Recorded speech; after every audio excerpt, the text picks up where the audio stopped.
Como en la temporada pasada, te ofrecemos una manera muy sencilla de apoyar el contenido que realizamos en este podcast, y es a través de volverte uno de nuestros colaboradores a través de Patreon. Que digo yo que ya que colaboras con el cine español, pues colabora con el podcast de Esto También es Política. Claro, sí, es muy sencillo. Tú solamente te metes en patreon.com/esto también es política y ahí puedes donar pues el dinero que quieras. O sea, todo lo que dispongas no lo quieres dar, bienvenido es. Un eurillo, bienvenido es. Desde €1 en adelante, todo lo que quieras. Te metes en la página, analizas nuestros objetivos, nuestras recompensas, pues ya te lo piensas.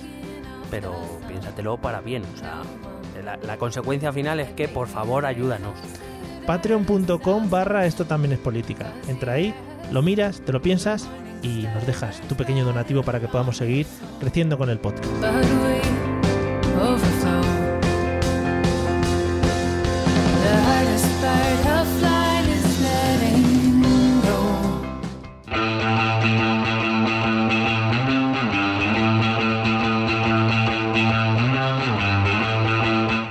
Esto también es política.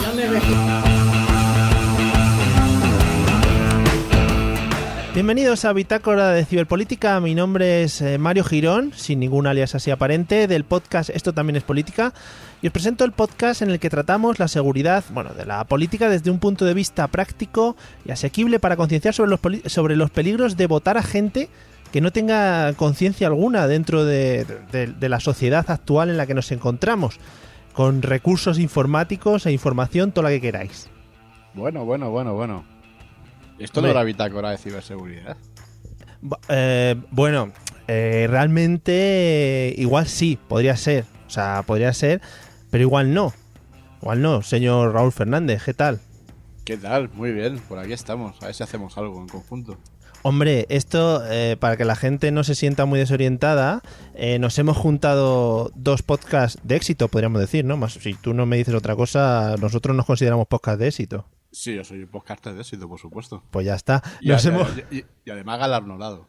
Hombre, es verdad, efectivamente. Es verdad, nos robaron el premio. Bueno, luego entraremos en esos temas.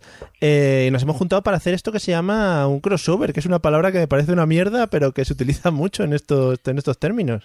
Sí, que es hacer cosas junticos. Eso es, efectivamente. Cuidado, no lo llevemos a otros temas porque pueden salir unas cosas complicadas. Bueno, para que salgan del anonimato en el que se encuentran, voy a también a saludar a las dos personas que nos acompañan. Voy a dejar a mi compañero para el último, para que entre como estrella invitada especial y superstar. Y voy a saludar al señor Sergio Resolís. ¿Cómo estás? Muy bien, Mario. ¿Y tú? ¿Qué tal? Bien, me encuentro bien. O sea, todas las partes de mi cuerpo completas. O sea, que estoy bastante bien. ¿No te has dejado ninguna al otro lado de la puerta ni nada por el estilo? No, de momento no. Lo intento, o sea, porque golpes y eso me doy, pero no, al fin estoy bien, estoy completo, sí. Pues nada, nosotros aquí encantados de hacer esta actividad junticos, como dice Raúl aquí, muy bien. Que surgió de vuestro Telegram. Sí, es un grupo del que pueden surgir cosas muy buenas y pueden surgir cosas muy malas, y creo que las malas están todavía por venir. El grupo de los politikers. O sea que todavía hay tiempo. Si la gente se quiere unir, pues que nos busque por ahí. Y voy a saludar también a mi compañero Miguel Rodríguez. ¿Qué tal? ¿Cómo estás? Hola a todos, muchachos, ¿cómo estáis? Qué saludo más radiofónico de los 70, ¿no? Está a punto de decir Good Morning Vietnam, pero me ha parecido ya excesivo. Te has puesto tan feliz que casi me has recordado a una presentadora que luego cayó muy bajo. Una presentadora infantil. Que se cambió los ojos de lado. Y otras cosas. Y se rehizo otras cosas también. Ha pasado por unas operaciones muy raras esa señora.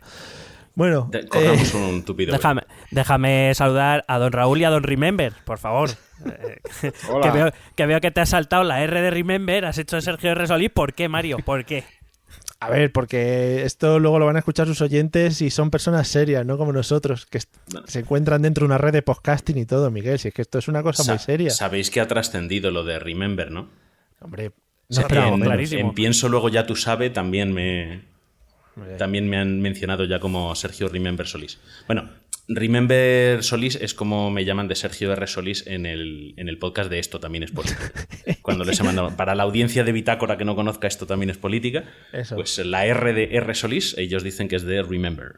Esperamos, es como muy...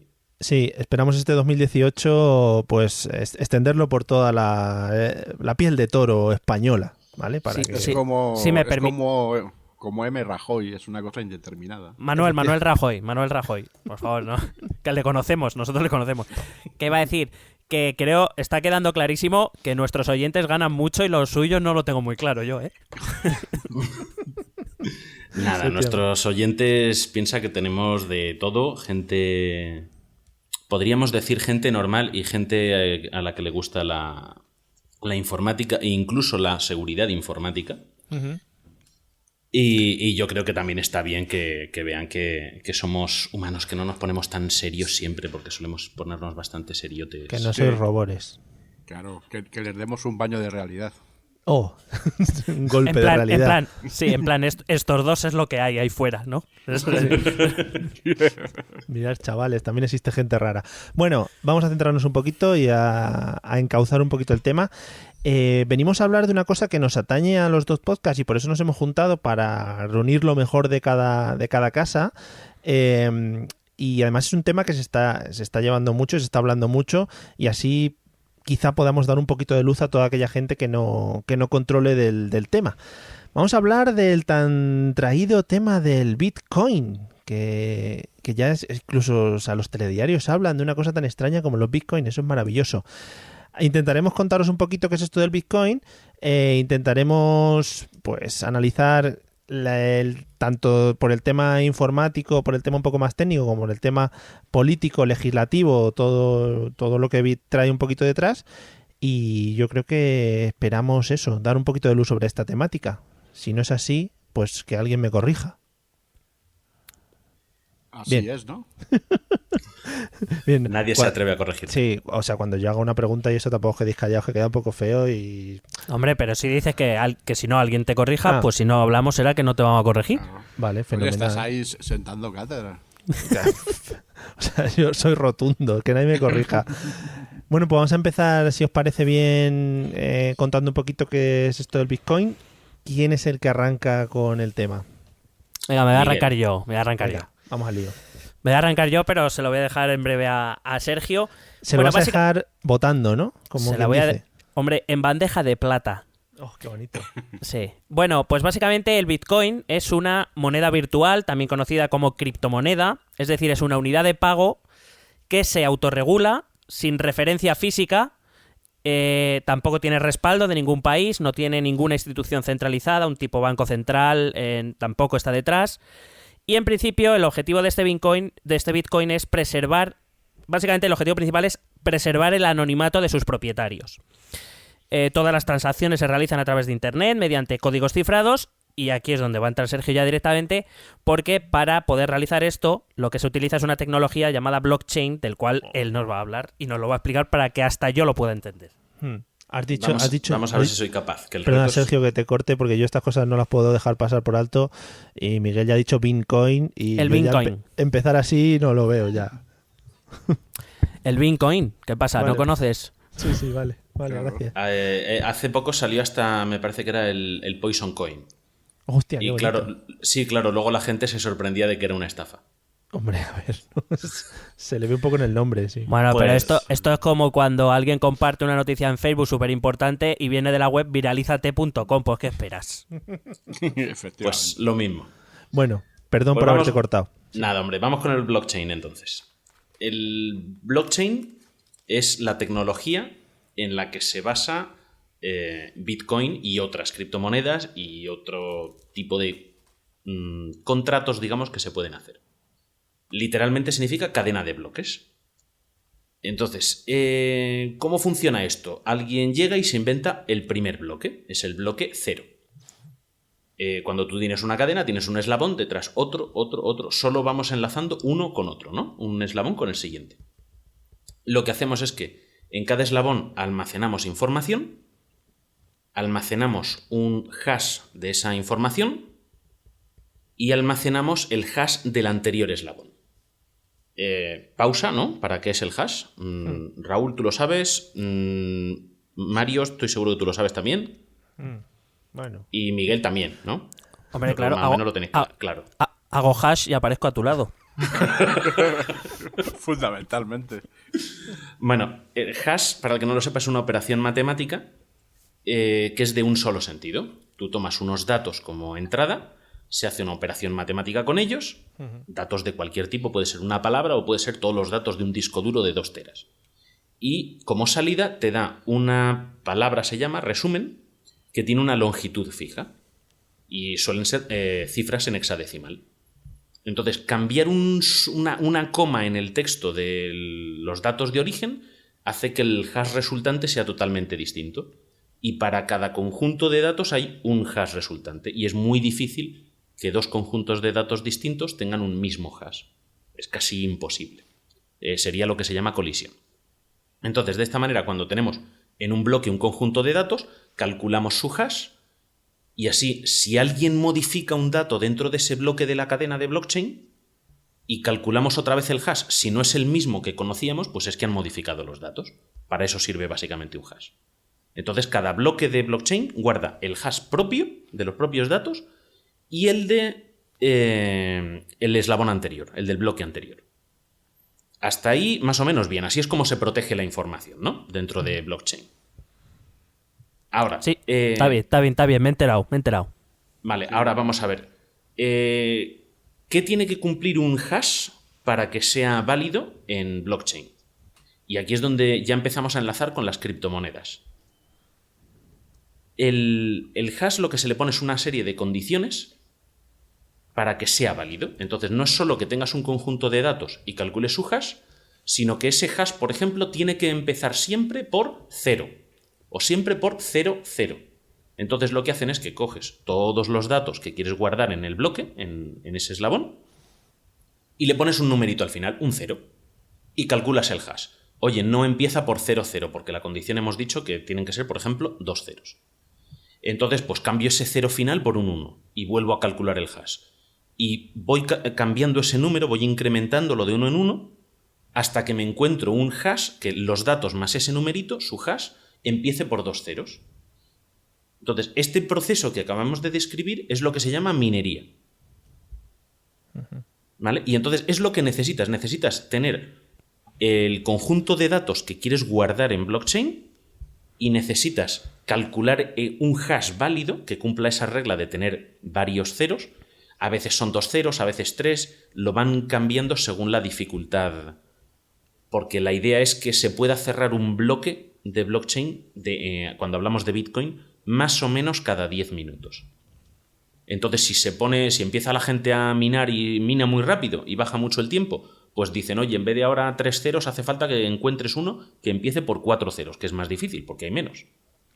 Y si siguen haciéndolo muy rápido, pues ahora 5 ceros. Que ahora van lento, pues lo bajo a 3 ceros otra vez. Y entonces así controlan la velocidad del cierre de los bloques de la cadena de blockchain.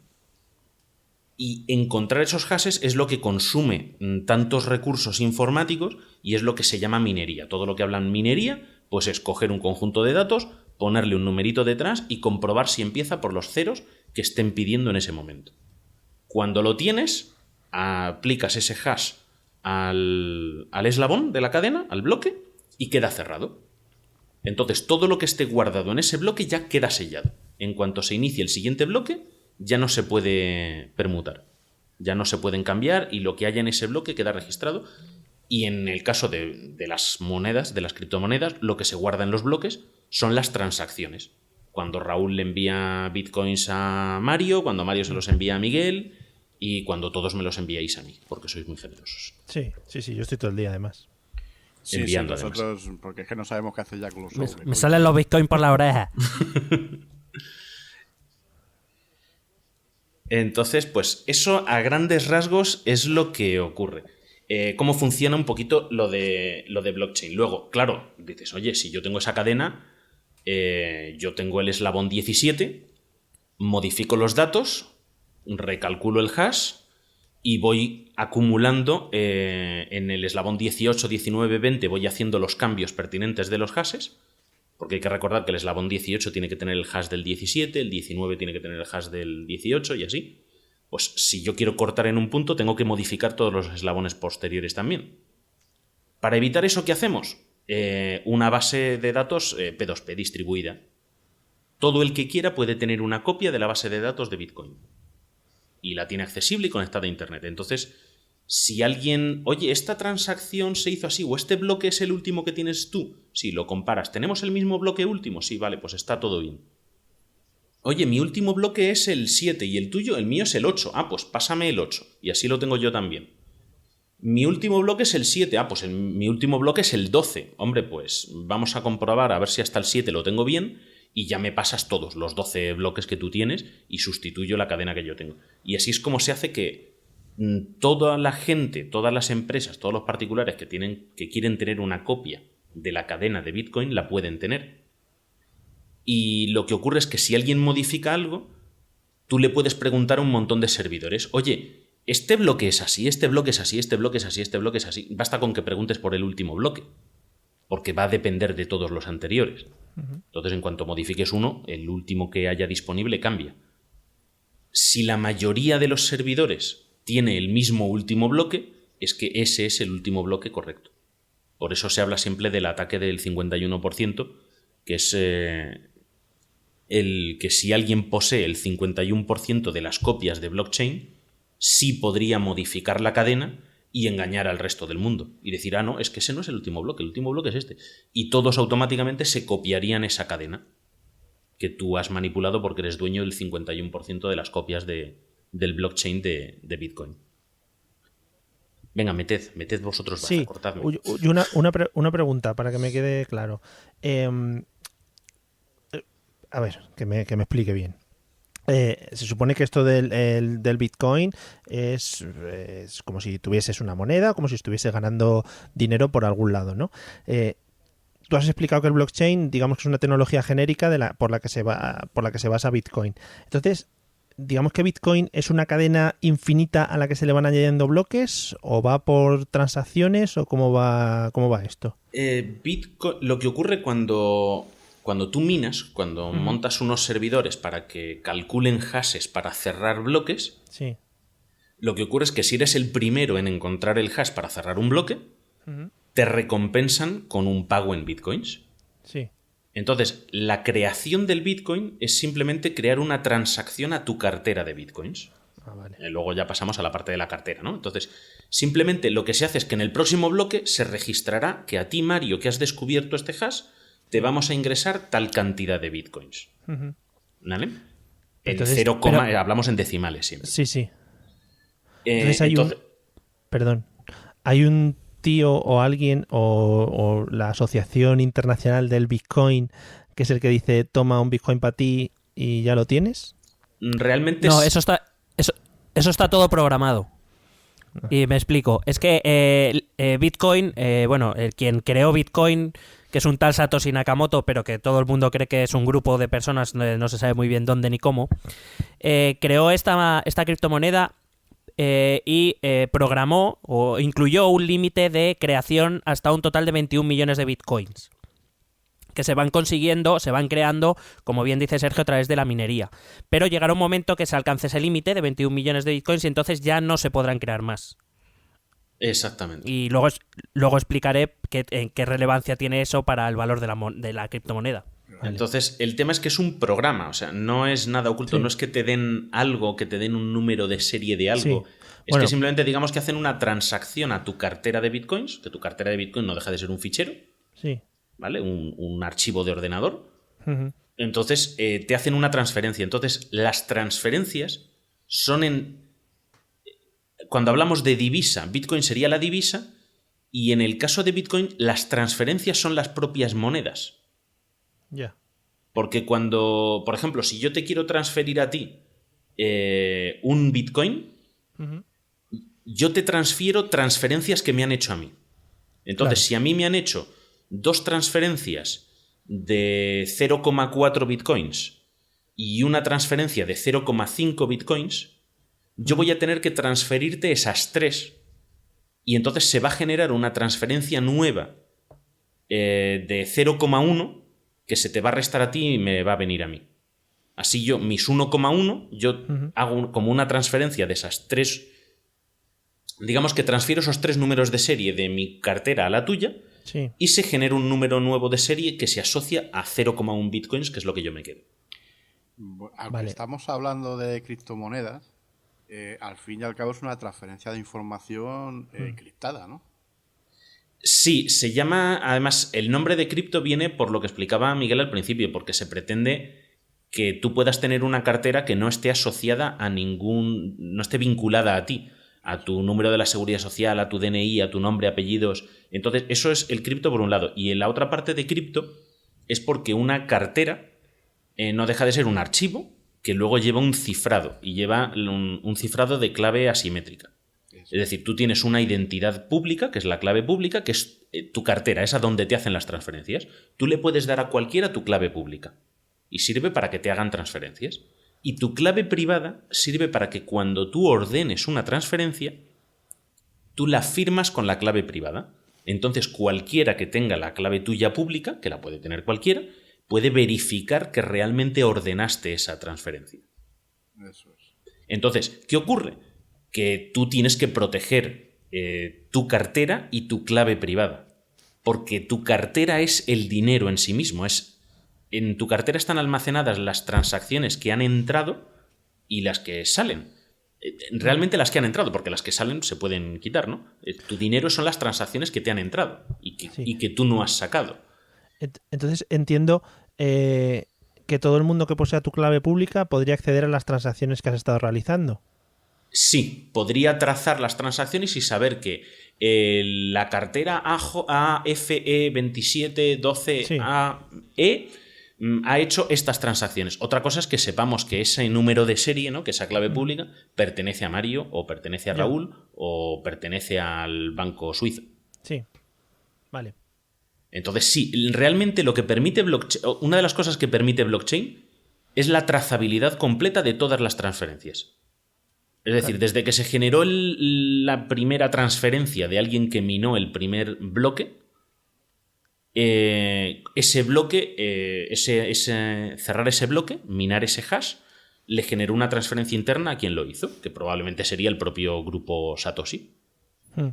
Entonces, cuando ellos hicieron una transferencia a alguien más, ya transfirieron ese mismo número de transferencia que valía X lo que valiese, que no sé cuánto valía en bitcoins.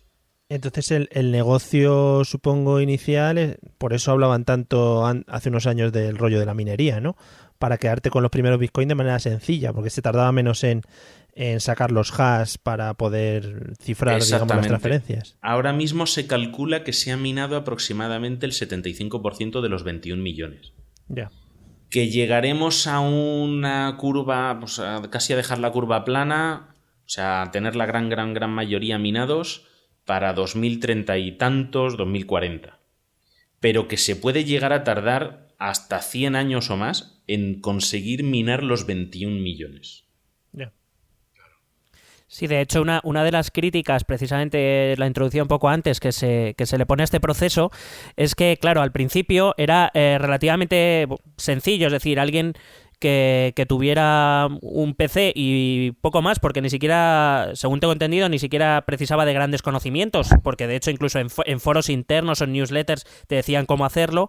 Claro, cualquiera podía acceder a eso. El problema está en que ahora ya, que ya hemos alcanzado creo que estamos rondando ya los 17 millones de bitcoins creados, una de las críticas que se le hace es que eso, como se ha vuelto tan complejo, ha quedado en muy pocas manos ese proceso de minería, y que precisamente esas pocas manos están organizadas. Se cree que la mayoría de ellas están en el sudeste asiático, la zona de China, Vietnam, Singapur, que se está concentrando mucho, y que quizá ese sea uno de los peligros a medio plazo para el propio Bitcoin desde dentro. Exactamente. El problema es que al principio el valor del Bitcoin era el valor de la corriente eléctrica que te gastabas en generarlo. El suministro eléctrico del PC que gastabas en generarlo. Entonces no valía nada. Pero claro, cuanto más gente se pone a hacerlo, se convierte en una carrera, porque hemos dicho que el premio se lo lleva el que consigue el hash primero para cerrar el bloque. Entonces, si tú quieres llevarte el premio primero, tienes que meter más potencia para hacerlo más rápido que los demás. Recordamos que había que añadirle ese numerito al final. Incluso hay asociaciones que lo que hacen es que, oye, yo empiezo minando desde el 0, ¿vale? Y voy probando el 0, 1, 2, 3, 4, 5 hasta el 10 millones y tú empiezas a partir del 10 millones 1 y nos repartimos los beneficios. ¿Sabes? Porque unas veces pues quedará el número por debajo de tanto y otras veces por encima de tanto. Y entonces se montan redes de minería que lo juegan a lo mejor en plan lotería. Para decir, oye, pues mira, nos juntamos tú del 0 al 100, tú del 101 al 200. Y se hacen asociaciones para poder conseguir minar, porque al final minar ahora mismo es una carrera. Es el que primero consiga el bloque, el hash, cierra el bloque. Y esa es la forma original de generar bitcoins y de generar pues estas criptodivisas. Luego la otra parte del negocio ha venido por las comisiones. Un bloque, volviendo a la parte de los bloques, para explicar esto de las comisiones, un bloque es de aproximadamente 1 mega de datos. ¿Vale? Es menos que los disquetes de doble densidad, los que se acuerden de aquello. Los más jóvenes, los millennials, no saben ni lo que es 1 mega. Ya su vida va en gigas y teras. Claro, eso ya ha pasado de moda y un disquete ya no saben de lo que estás hablando. Entonces, ha habido discusiones porque había gente que pedía que se aumentase el tamaño, pero claro, los mineros no quieren que se aumente el tamaño porque les restas a ellos trabajo. Entonces, la cosa es que cuando tienes transacciones suficientes para llenar 1 mega, que más o menos son 2.000 transacciones, porque una transacción de Bitcoin ocupa unos 500 bytes, pues más o menos con 2.000 transacciones tienes un bloque que tienes que cerrar. ¿Qué ocurre con esto? Que 2.000 transacciones no es nada a nivel mundial. Entonces, claro, se forman colas. Yo quiero hacer una transacción y yo quiero hacer una transacción y yo quiero hacer una transacción y se ponen miles de personas en cola para hacer la transacción. Entonces, ¿qué se les ha ocurrido a los mineros y a los que tienen equipos en la red peer-to-peer y tal, pero sobre todo a los mineros? En cobrar comisión. Si me pagas, te adelanto en la cola. Y tu transacción quedará sellada en la cadena blockchain antes que la de otro que no ha pagado.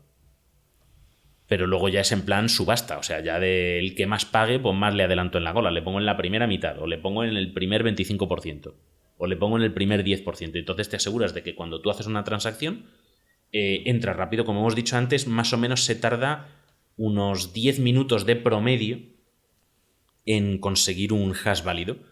Entonces, en esos 10 minutos tú tienes que entrar. Si no, pues te tienes que esperar al siguiente. Y entonces, si no pagas casi nada de comisión, porque ya es que casi se subasta esas comisiones, a lo mejor tu transacción puede tardar media hora o 1 hora en validarse. Mientras que alguien que haya pagado mucho la validará muy rápido.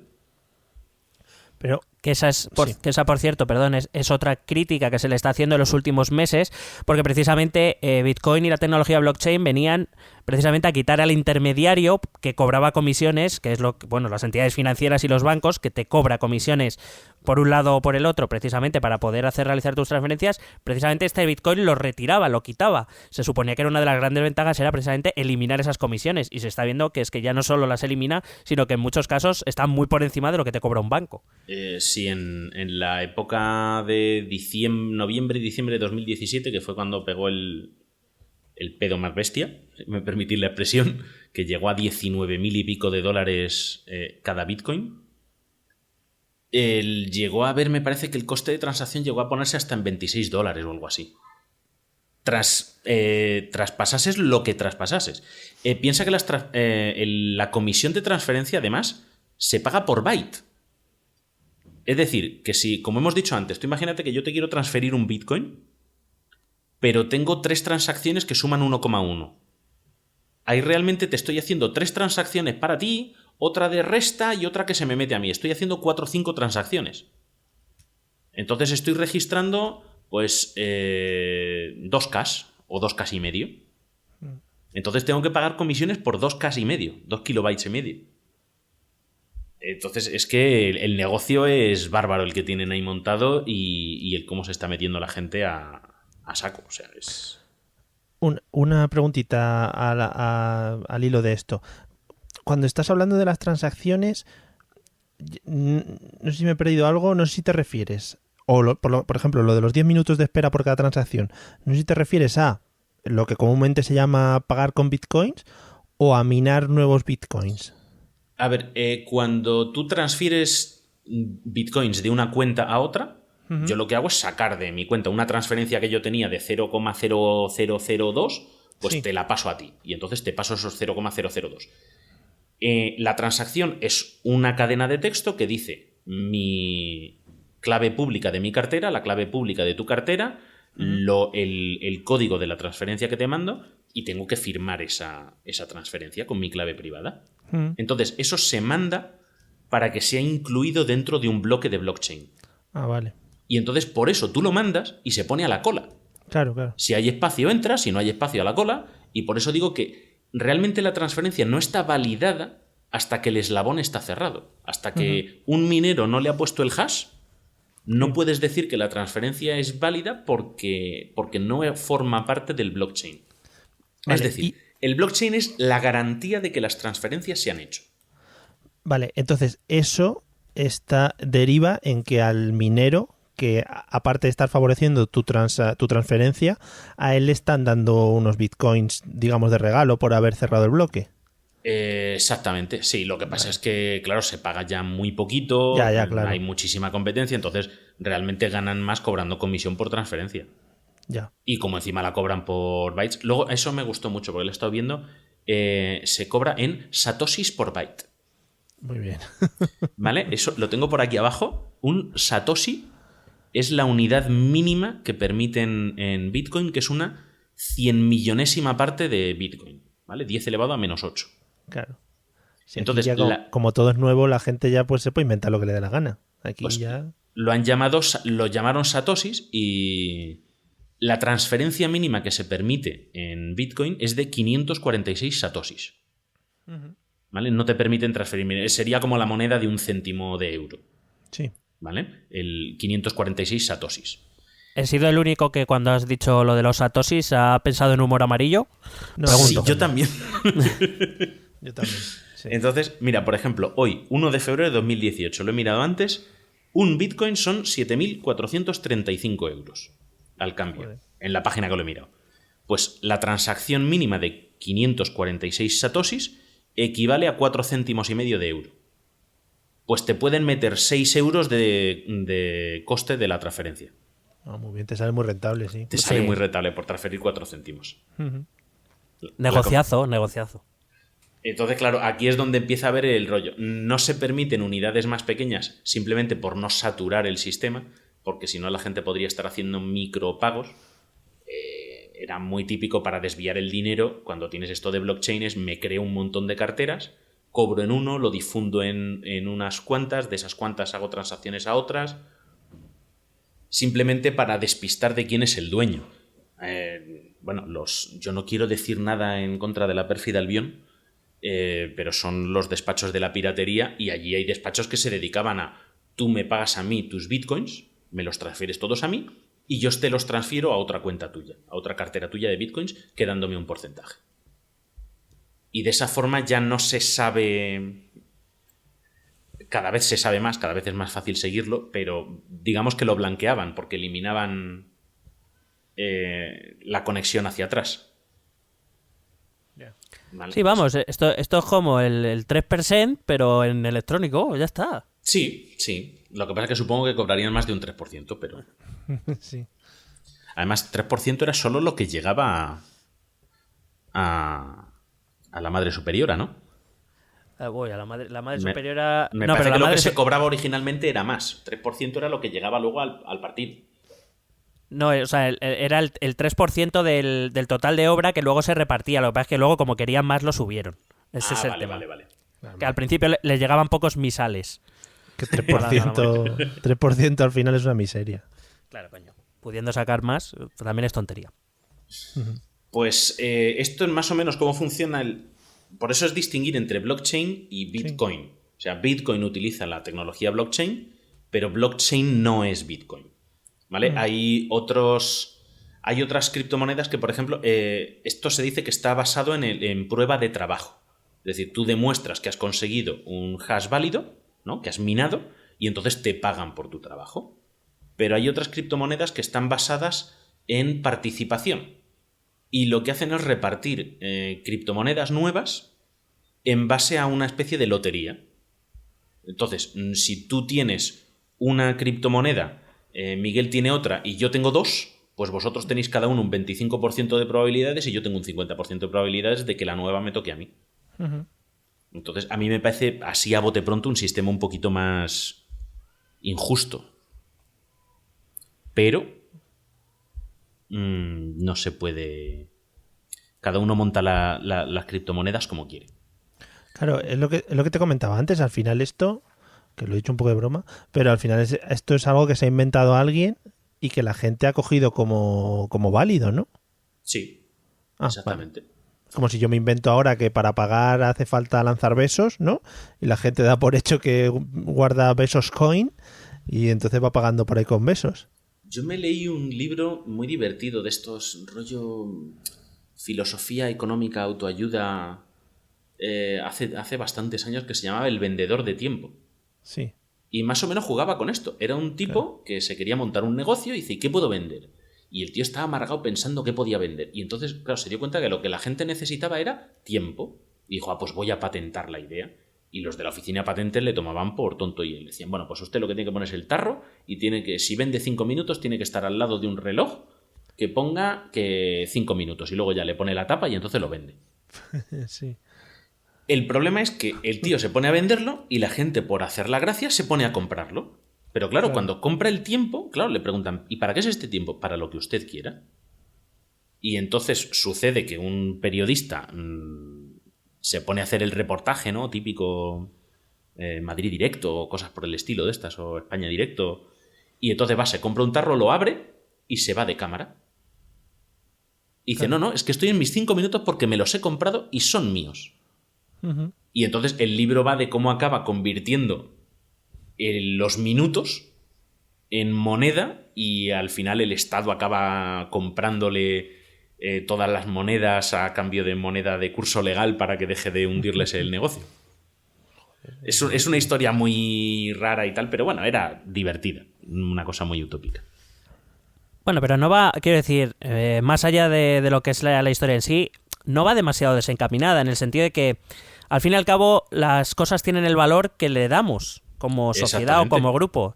Y lo mismo pasa con el Bitcoin, que bueno, básicamente el valor que tiene Bitcoin es el que, bueno, se calcula por el juego de la oferta y la demanda directamente, pero es, al fin y al cabo, el Bitcoin triunfará o caerá dependiendo de lo que la gente confíe en esta criptomoneda, que en principio yo diría que va a ser poco, pero no soy adivino, pudiera ser que triunfe. Pero en cualquier caso, es una de las cosas que a veces no entendemos cuando hablamos de dinero, del dinero físico, no hace falta hablar de criptomonedas, y es que una moneda, el dinero, es valioso porque nosotros lo consideramos valioso.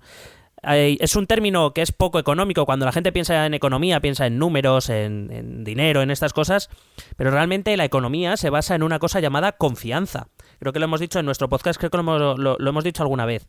Sí. Y es decir, cosas como que, por ejemplo, el euro tenga al Banco Central Europeo detrás o a los 19 estados que lo utilizan detrás, lo único que pretende, en realidad a la moneda no le sirve de nada. Lo único que pretende es darnos a nosotros que utilizamos esa moneda confianza de que esa moneda va a ser una moneda estable, que nos va a servir, que la vamos a poder utilizar sin que nadie nos la rechace, etcétera, etcétera. El problema del Bitcoin, desde mi punto de vista, bueno, problema o no, veremos, es que el Bitcoin no tiene nada detrás. No hay nada. Y entonces sí que se basa, bueno, se basa como en todas las monedas en la confianza, pero digamos, no hay nada que a nosotros nos indique que esta moneda ha llegado para quedarse para siempre y para ser una moneda a nivel mundial importante. Claro, la única manera de que Bitcoin continúe siendo estable es que la gente continúe confiando en la red distribuida de blockchain de Bitcoin. Claro, es que al final el Bitcoin es un compromiso de pago, es igual que el dinero bancario en el fondo. Sabemos que la masa monetaria, por ejemplo, en euros que hay en el mundo, no lo que tenemos en físico, en monedas y billetes, es una muy mínima parte. Lo que hacen los bancos, casi todo, trabajan con el llamado dinero bancario, que es dinero intangible. Y al fin y al cabo lo único que hacemos es confiar en que si yo en algún momento voy a una entidad financiera, voy a sacar ese dinero se me va a dar en físico, se me va a convertir en físico. Yo el atractivo que creo que tiene Bitcoin, no como defensa, lo digo como atractivo que creo que tiene, es que al haber querido hacerlo limitado en cantidad, le vuelven a dar el patrón aquel oro. ¿Sabes? Hay una cantidad limitada de algo y por eso tiene valor. Pero aparte de la confianza que te dé el hecho de que si la base de datos está suficientemente distribuida, es incorruptible. Claro, pero eso tiene una trampa y una intención política detrás de la creación del Bitcoin, que es básicamente quitar del juego de la moneda a los estados y a los bancos centrales. Exactamente, sí. O sea, tiene su toque anárquico. Exactamente, porque lo que ellos dicen, el espíritu que hay detrás del Bitcoin y de todas las criptomonedas, básicamente es que el valor del dinero lo controlan tanto los estados como los bancos centrales, que, digamos, manipulan ese valor independientemente de lo que nos interesa a nosotros como usuarios. Y que por eso esta moneda, que no tiene nada detrás, sino que se autorregula, no va a haber nadie que la manipule. El hecho de establecer un límite en la creación de bitcoins lo que hará es, en teoría, si esta moneda llega para quedarse y la gente la empieza a usar, empezará, digamos, solo deberá su valor al uso que nosotros le estemos dando. No habrá nadie detrás que en un momento dado, como un banco central, como ha hecho, por ejemplo, Draghi durante la crisis, pues inyecte más dinero o quite dinero del mercado para hacer variar su precio según convenga. Pero claro, eso tiene también sus inconvenientes, es que parece que todo es muy democrático y tal, pero tiene su inconveniente, y es que, por ejemplo, gracias a los bancos centrales que han podido intervenir en el mercado monetario, las crisis se pueden paliar y las épocas de bonanza se pueden también paliar porque, digamos, el capitalismo se basa en un ciclo de expansión y contracción, es decir, de crecimiento y de crisis. Siempre ha sido así y siempre será así. Lo digo porque ahora, a ver cuánto tiempo tardamos en olvidar que vendrá otra crisis. La crisis volverá. Siempre funciona así. La cuestión está en que los bancos centrales se supone que el trabajo que hacen es hacer que las épocas de expansión no sean tan grandes, porque se supone que a mayor expansión mayor será la caída, y en épocas de crisis paliar, suavizar esa época de crisis. Y eso a día de hoy se hace con política monetaria, no se hace de otra manera. Entonces, claro, imaginaos que si el Bitcoin fuese la moneda oficial del mundo y llegase una crisis, que llegará, porque el Bitcoin no será otra cosa que formará parte de un sistema capitalista, y llegará la crisis, no habrá nadie que pueda paliar esa crisis. Y una crisis como la de 2007, sin instituciones detrás que puedan frenar las caídas, por muy doloroso que haya sido, que ha sido, pero que han frenado las caídas, imaginaos el desastre que podía ser con algo que está regulado, digamos, autorregulado. Puede ser terrorífico. Lo terrorífico es que, tal y como lo has dicho, casi dan ganas de ir al FMI a darle 2 besos. Sí. Mira como cosica. Bueno, el FMI, yo no diría el FMI. Yo, por ejemplo, creo que en Europa, hombre, 2 besos no. Pero creo que Draghi ha hecho mucho más por la crisis que cualquiera de los 19 jefes de Estado y de Gobierno de la Unión Europea que utilizan el euro. Pero muchísimo más. O sea, esto ha sido así. Los jefes de Estado y de Gobierno le han dejado el marrón a Draghi. Punto. Draghi, pobrecito. Una sola cosa. ¿Existe, como todo esto va automático y comentáis que se autorregula, ¿existe alguna certeza de que no llegue un momento de que se alcancen los 25 millones que comentáis y se puedan seguir metiendo más? No, de hecho se postula, hay gente que aboga porque haya más y gente que defiende que no tiene que haber más, porque si no lo convertirías en lo mismo que hay ahora. Si tú siempre puedes inyectar y crear más y más, pues no habría ninguna diferencia con los bancos centrales, con la moneda, con las divisas corrientes, simplemente que no sabrías quién está detrás, decidiendo si permites que se genere más. Pero el diseño de Bitcoin es que no haya más de 21 millones. En otras monedas tienes Ether, me parece, de Ethereum, que me parece que es así, me parece que sí permite crecimiento infinito. Hay distintos modelos y distintas monedas, cada una con una masa de valor de mercado, que luego nos lo explicará Miguel eso también, pero es distinto. O sea, yo lo que tengo aquí a punto, por ejemplo, es que nació en 2009 Bitcoin. Y bueno, en valores de cambio tengo que hasta 2013 el precio era inferior a $10 por Bitcoin. Ya. Estamos hablando de 4 años, que era básicamente lo que te gastaba, pues eso, lo que hemos dicho, en luz. En 2013 ya rondó los $100 y en diciembre de 2013 $1.100, que fue así el primer pico, que tal. que fue bajando hasta 2015 y volvió a estabilizarse en torno a $200. ¿Qué ocurre? Que es en esos periodos de estabilidad de la criptomoneda, en este caso del Bitcoin, que es la que más se usa porque es la más famosa, no por otra cosa, es pues como cuando había que hacerse las hipotecas en yenes. ¿Vale? Pues en este caso se confía en Bitcoin, pero se confía porque es la más famosa, no vas a confiar en una que no conoces. Claro. El tema de confiar en la marca, ¿no? Que ocurre tanto. Entonces, yo lo que veo es que como moneda sirve mientras tiene un valor estable. Lo que está ocurriendo el último año, el último año en general y los 3 últimos meses en particular, es que no lo puedes usar como moneda. Porque yo te pago hoy a ti un Bitcoin que son 10.000, mañana tienes $10.000, mañana resulta que son $19.000 y pasado son 7.000. Entonces, claro, en la situación actual yo no veo que tenga uso como moneda. Me parece que es simplemente un bien especulativo. Punto. Sí. O sea, sin más.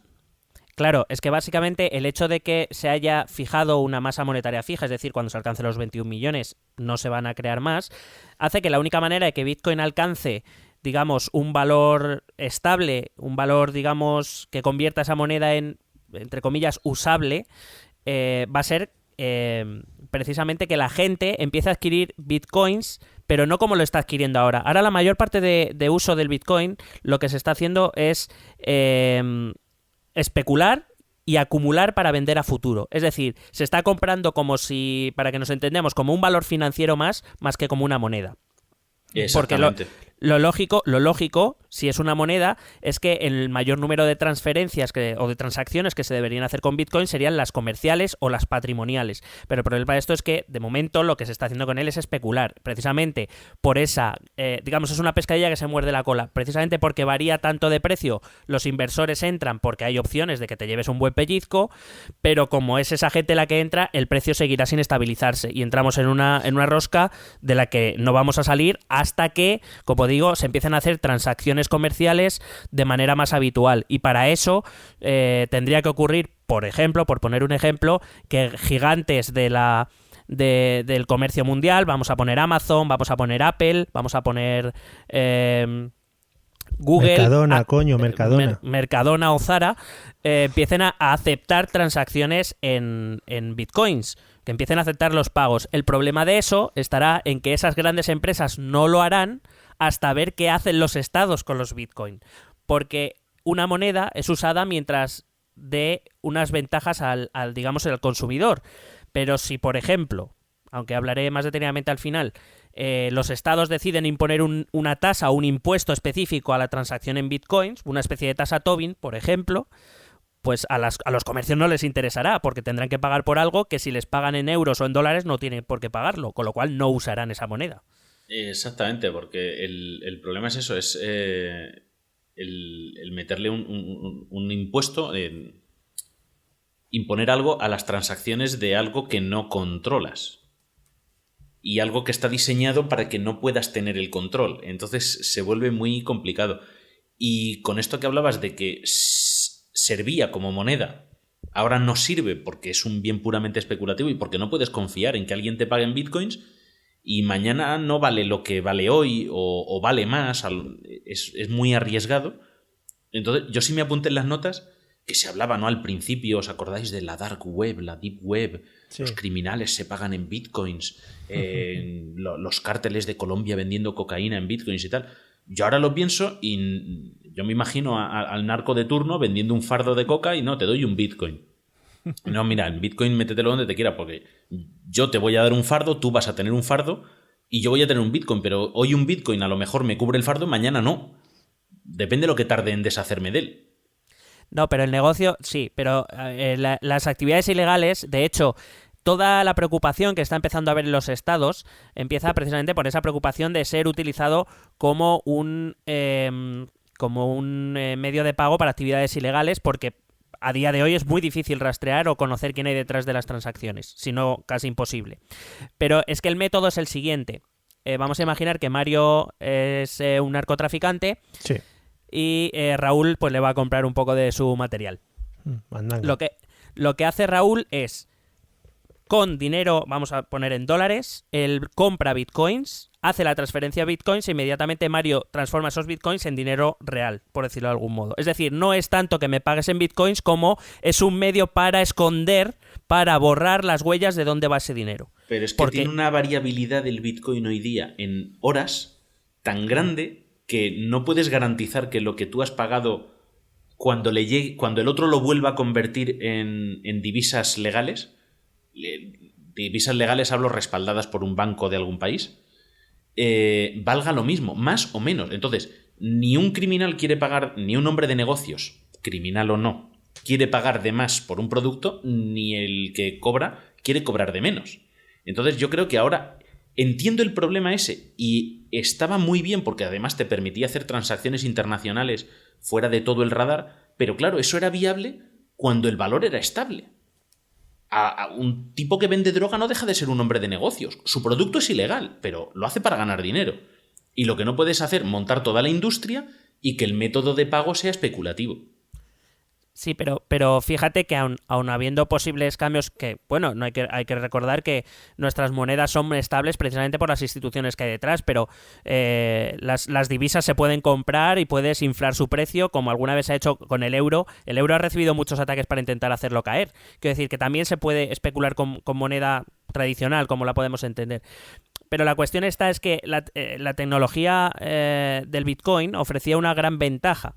Y es que prácticamente, ahora, como tú dices, ahora ya se están formando colas y demás. Quizá ahora se ha vuelto más complicado. Pero hace no demasiado tiempo las transferencias eran casi instantáneas. Con lo cual, bueno, sí, podía variar, pero la variación tampoco llegaba a ese punto de poner en riesgo. Sí, ahora, sí, evidentemente... si estamos diciendo lo mismo. Que es que el problema es que antes, o sea, cuando no había tantas transacciones, el precio, la tasa de cambio a euros o a dólares era estable. El problema es que hoy hay muchísimas transacciones y encima la tasa no es estable. La tasa de cambio sí. a moneda de curso legal. Entonces, por eso es por lo que yo no lo veo atractivo para hacer negocio con ello. Ni que sea para vender camisetas en Zara, ni para vender fardos de cocaína. O sea, lo veo muy arriesgado. No, en este momento yo tampoco lo veo, pero ni siquiera para un individuo normal que simplemente quiera el Bitcoin para comprar algo de una manera normal. Claro que tampoco es atractivo porque a ver si resulta que he pagado con un dinero que dentro de 10 minutos va a valer el doble y podía haber comprado el doble de cosas. Claro, entonces, pues muy atractivo no es. Por eso digo que ¿quién está moviendo el precio? Los especuladores, porque se ha convertido eso en un activo financiero más con el que a ver si saca un pellizco. Eso hubo hace poco unas noticias, creo que fue, no sé si fue ya en enero, de una conferencia sobre criptomonedas que tuvieron que dejar de aceptar el pago en criptomonedas. Porque resulta que las comisiones se habían disparado de tal manera que es que les estaban hundiendo el negocio de las conferencias. Porque claro, las conferencias se montan para ganar dinero, que nadie se lleva engaño. Y esta gente montó, pues es un simposio para hablar de criptomonedas, de las empresas, las ICO estas... y toda la historia, y resulta que, claro, tuvieron que decirle a la gente que quería asistir, no se puede pagar en criptomoneda porque las tasas de conversión y de transferencia, o sea, para transferir de una cuenta a otra nos están cobrando un pastizal y para convertirlo luego a dólares o a euros nos están cobrando otro pastizal y estamos palmando pasta. Así que una conferencia sobre criptomonedas no podía aceptar pago en criptomonedas porque no era viable. O sea... se habían cargado el modelo monetario para quedarse solo en especulativo. Es lo que decías, no se pueden comprar bienes ni patrimonio, ni... No es viable hoy, en febrero de 2018. Eso es. No, porque de momento la inmensa mayoría no lo acepta. Porque claro, es un riesgo. Es que es así. De hecho... A mí cuando me preguntaban, ¿pero es aconsejable invertir en bitcoins? Pues hombre, no hay que engañarse, es una inversión de riesgo, de mucho riesgo, principalmente por dos razones, la volatilidad de la que hemos hablado y la segunda, que también hay que tenerla en cuenta, es que se habla muy alegremente de bitcoins y afortunadamente a partir de ahora tendrán este podcast conjunto, pero información la gente, o sea, tampoco tiene, entonces es como, no sé si os acordáis del tema de las preferentes. No, es que yo no sabía, es que yo me fiaba del director del banco. Claro, es que la información es importante. Y la gente no sabe qué es Bitcoin, no sabe cómo funciona, no sabe por qué cambia tanto de precio. Simplemente dice, pero hay gente que se ha hecho rica, pues vamos para allá. A mí esto siempre me recuerda a lo de Fórum Filatélico. Sí, o desde ese Lo de la estilo. gente que se recuerdo. mete de cabeza a... No, es que tengo invertido en sellos. Y claro, yo cuando oía las noticias, yo era muy jovencito, de estas cosas no entendía, pero... Digo, pero son sellos. Digo, ¿son sellos napoleónicos o...? Digo... Son egipcios. Sí, no, o sea, no... Me parece que el correo postal más o menos que conocemos se inventó en Alemania, ¿no? Pero... no me acuerdo cómo se llamaban. En Regensburg. La familia, no me acuerdo cómo se llama la familia real de Hombre, ahí. muy buen sitio. Sí, sí. Son los que inventaron la corneta esta del símbolo de correos, del escudo de correos. Ujú. Los corneten. ¿Cómo se llamaba la familia? No me acuerdo. familia Era Von Trapp. era su símbolo familiar. Bueno, Y- para... Y, os iba a y decir, entonces para es lo de los redirigir un sellos, pues poquito. esto igual. Lo que os iba a decir, para redirigir un poquito, ¿nos falta algo de la parte técnica para dejar un poco finiquita el tema del Bitcoin técnico? Yo creo que no, a grandes rasgos no. O sea, tenemos ya el blockchain, tenemos lo que son las transferencias, tenemos lo que son las carteras. Ah, sí, un detallito que se me había olvidado. Los bitcoins pueden desaparecer. Chan, chan. Claro, hemos hablado de que tu cartera es un fichero y tus credenciales, la pública y la privada, ¿no? El par de claves. Sí. Si tú no tienes copia de seguridad de tu fichero, ¿no? Que es tu cartera, y la tienes en tu ordenador, y tu ordenador se derrumba la casa, hay una inundación, te lo roban, se quema la placa y se quema el disco duro, se ha perdido esa cartera. Ujú. Y esas transferencias que había dentro de tu cartera que tú podías a su vez transferir a otras personas, ya no pueden ser transferidas, porque ya no existen. Entonces, aunque el límite es de 21 millones lo que se puede crear, no significa que vayamos a llegar a 21 millones. Probablemente ya hay bitcoins que se han perdido por el camino por gente que no ha hecho copias de seguridad. Madre mía.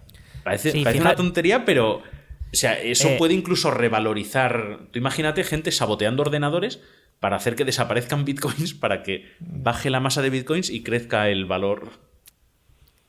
Claro, fíjate la paradoja, que es que precisamente la tecnología blockchain es muy segura y el Bitcoin venía, digamos, a superar a las transferencias digitales tradicionales en seguridad y tal. Pero fíjate que a lo que decía Sergio, añade que si tú, corrígeme Sergio si me equivoco, pero si tú haces una transferencia y sin querer le das a un cero de más y le das a ir y te das cuenta cuando ya le has dado, no puedes rectificar. Esa transferencia es... o sea, pierdes eso, lo que hayas hecho. Es inamovible, sí.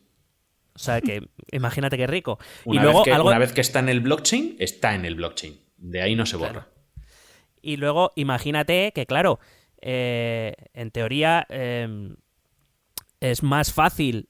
Bueno, que quiero decir, si te roban el password, te vacías la cartera. O sea, es tan sencillo como eso. Que no digo que sea fácil, no digo que sea fácil, pero es posible. Si te roban la clave privada y el archivo... Sí, la privada. Sí, Sí. O sea, necesitas la clave para descifrar la clave privada y el archivo de la cartera. Con eso sí te han robado la cartera y se han dado muchos casos. O sea, no es ninguna novedad. Pero de todas formas, a mí el robo en criptomonedas que más me encantó, no recuerdo en qué página web fue, pero era una página web que aceptaba pagos por algo, no recuerdo qué era, ni me importa, en criptomonedas. Entonces tenían publicada en la página web su clave pública, ¿vale? Que no deja de ser un código alfanumérico. Entonces alguien hackeó la página web y cambió el código alfanumérico de la web de Mario Girón por el de Miguel Rodríguez. Y entonces cuando la gente hacía transferencias al código que aparecía en la web, el dinero iba a Miguel, no iba a Mario. Pero no se lo desveles, que no se había enterado. Claro, ya decía yo. Mi cartera magnífica de bitcoins, cómo había bajado. Claro, dice, no me entra, nadie me dona nada, han dejado de donarme dinero o de pagarme por mis servicios. No, si te están pagando, lo que pasa es que no a ti. Pues ese a mí me encantó, o sea, porque, claro, han hackeado, han robado bitcoins. Sí, han robado, pero realmente lo que han hecho es como si yo voy a alguien y le doy el número de cuenta de mi mujer en vez del mío y le transfieren el dinero a ella. Lo que pasa es que en el tema bancario se puede corregir, como bien explicaba Miguel. Pero en blockchain no, se había ido al otro lado y se había ido al otro lado. Ahora averigua quién es el dueño de esa cartera. Claro. Yo no, Mario, yo no. No, ya, si ya lo tengo claro. Es otro tú Miguel eso. Rodríguez. No me lo harías. Es M. Rodríguez. Es un nombre muy común. Hay muchos de esos. Bueno, pues ya un poquito entendido yo creo que la parte técnica, que a mí me ha servido bastante. ¿qué es lo siguiente que tenemos o por dónde tiramos con el tema del Bitcoin? ¿Qué van a hacer? ¿Qué van a hacer? Hemos estado hablando de lo de los gobiernos. Miguel, cuéntanos qué van a hacer. Bueno, pues mira, voy a tocar 3 puntos. Voy a tocar una cosa importante que la gente se pregunta, si el Bitcoin es una moneda o no es una moneda, ¿cómo declaro impuestos por esto? Me parece interesante. Sí. Lo voy a acabar muy rápido. Segundo, voy a responder una pregunta que se está haciendo muy común, que si lo del Bitcoin es una burbuja, y voy a acabar también rápidamente diciendo qué es lo que están haciendo los estados que ya se están moviendo. Uh-huh. Bueno, pues básicamente, ¿cómo se excluyen los Bitcoin en los impuestos? A día de hoy, el Bitcoin no es una moneda de curso, no es una moneda oficial, ni siquiera está reconocido como un activo monetario. Por lo tanto, lo primero que hay que decir es que el Bitcoin tiene un enorme vacío legal a día de hoy, que, como luego contaré, vamos a ir viendo cómo los estados van a ir llenando poco a poco. En principio, debería tributarse como un elemento patrimonial que tiene una plusvalía, es decir, como el que tiene un coche. Es decir, tienes una parte de tu patrimonio a lo que has llamado Bitcoin, que te está generando unas rentas por las que tienes que tributar. No es una eso, moneda. ¿O pagar IVA cuando compras Bitcoins con euros? Pregunto. A día de hoy, yo que según he leído, serían 2 opciones. O esa que te acabo de comentar, o tributarlo como un activo en el extranjero, porque claro, es un activo monetario que no es propio del país. Es como si tuvieras divisas. Y en ese caso, tienes que tributarlo de una manera especial, que si no lo haces y te pillan, las multas son siempre superiores a la cantidad monetaria que tengas en el extranjero. Es decir, si tú tienes yenes y no los declaras, por valor, vamos a poner, de 10.000 euros, la multa que te puede caer puede ser de 20.000 euros por no declararlo. Claro, pero la multa con los Bitcoins, que es del día que decide el inspector multarte. De la hora. Sí, pues, de la hora y del minuto, porque claro, no es lo mismo. Igual me multa a las 5 de la mañana, hora de Pekín, y me he ahorrado la mitad de la multa. Pues claro, dependerá del valor monetario que se le dé en el momento de la declaración o en el momento de la inspección, supongo. Pero a día de hoy lo más probable es que sea un activo patrimonial, sin más, como cualquier activo financiero que te da una plusvalía, que te da un beneficio y por el que tienes que tributar. Pero el problema está en que hay un vacío enorme legal sobre el que, claro, los estados tienen que ir legislando, sobre todo en el tema de impuestos, que es lo que más les interesa. No nos engañemos. Por supuesto. Bueno, antes de entrar en lo de si es una burbuja, quería traeros muy brevemente, es que me ha hecho mucha gracia. Bitcoin no es obviamente la primera criptomoneda y a día de hoy podemos encontrar muchas en el mercado, como ha dicho Sergio, pero me ha gustado una experiencia anterior que se llamaba el Liberty Dollar, que fue una moneda creada a finales de los años 90 por un tal Bernard von Nothaus, que, solo para que nos hagamos una idea, también fue el fundador de la Iglesia de la Marihuana Libre de Honolulu. Pero repite el nombre del tipo, porque con ese nombre tienes que confiar en él. Bernard von Nothaus. Hombre, Nothaus. Von Nothaus, es que mola, o sea, te impones. Sí. No, coño, y que además fundó la Iglesia de Marihuana Libre de Honolulu, coño, ¿qué más quieres? Me imagino a un Bob Marley en el altar. Sí, solo que en este caso, esta criptomoneda se suponía que era una especie de títulos de propiedad de oro y plata, y que ese oro y plata, en forma de monedas y billetes, que ese oro y plata se guardaba en una especie de banco central, que eran unos almacenes. Lo que pasa es que, bueno, el Estado se revolvió contra von Nothaus, como se ha revuelto contra otras criptomonedas, acusándole de delito federal por crear una moneda parecida al dólar, que intentaba suplantar al dólar, que era la moneda de curso oficial. Muchas experiencias anteriores han acabado así con los creadores en la trena. Sobre si es una burbuja, desde mi humilde opinión, todo apunta a que sí. Por lo que he dicho antes, ¿no? Se trata de un valor especulativo y con todo lo que se especula va alcanzando precios que se van alejando poco a poco de lo que viene siendo, entre comillas, la realidad.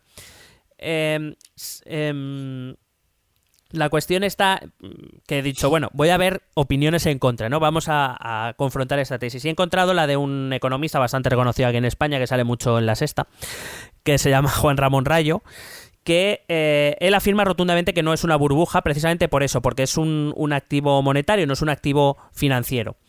Y hace un análisis bastante interesante comparando el Bitcoin con el oro, ¿no?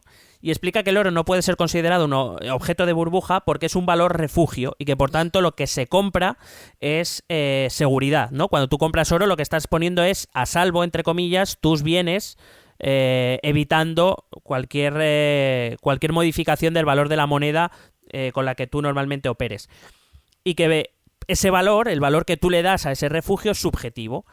Pero claro, entonces estaríamos hablando del Bitcoin como un valor refugio y por tanto no como una moneda de uso habitual. Si bien es verdad que tiene ciertas características de activo monetario, no podríamos considerar una moneda como hoy consideramos el euro o el dólar. Precisamente por eso, porque lo que tú compras es seguridad, no estás utilizando una moneda.